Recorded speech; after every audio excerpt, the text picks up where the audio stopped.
নমস্কাৰ বন্ধুসকল, যোৱাকালি আপোনালোকক প্ৰাণায়ামৰ বিষয়ে আলোচনা কৰিম বুলি কথা দিছিলোঁ। এতিয়া কথা হ'ল প্ৰাণায়াম কি? প্ৰাণ মানে হ'ল মহত্বপূৰ্ণ শক্তি আৰু আয়াম মানে হ'ল প্ৰাণ শক্তিক বিস্তাৰ কৰা, অৰ্থাৎ মহত্বপূৰ্ণ প্ৰাণ শক্তিক নিৰন্তন কৰা। এতিয়া কথা হ'ল প্ৰাণায়াম কিমান প্ৰকাৰৰ?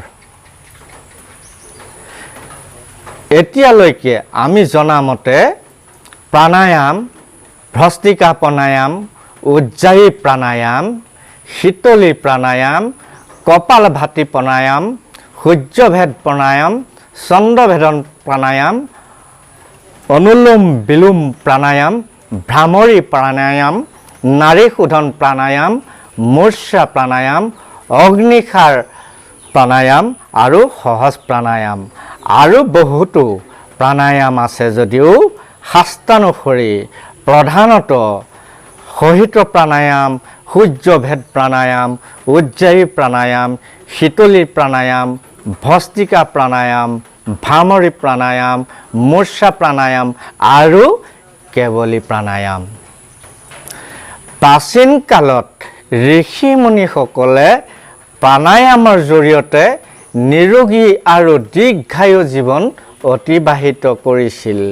ই সৰ্বজনবিদিত। সুস্থ আৰু নিৰোগী শৰীৰৰ কাৰণে প্ৰাণায়ামৰ গুৰুত্ব অনস্বীকাৰ্য।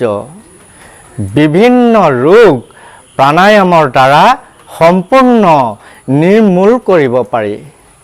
আমি বিভিন্ন চিকিৎসকৰ পিছে পিছে ঘূৰি ফুৰাতকৈ বিনা খৰচত প্ৰাণায়ামৰ জৰিয়তে শৰীৰৰ সম্পূৰ্ণ নিৰোগী কৰি ৰাখিব পাৰোঁ।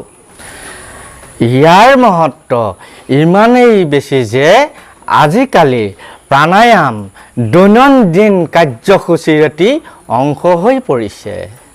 সঠিকভাৱে এই 8 প্ৰকাৰৰ প্ৰাণায়াম কিদৰে আৰু তাৰ উপকাৰিতাৰ বিষয়ে আমি আলোচনা কৰিম।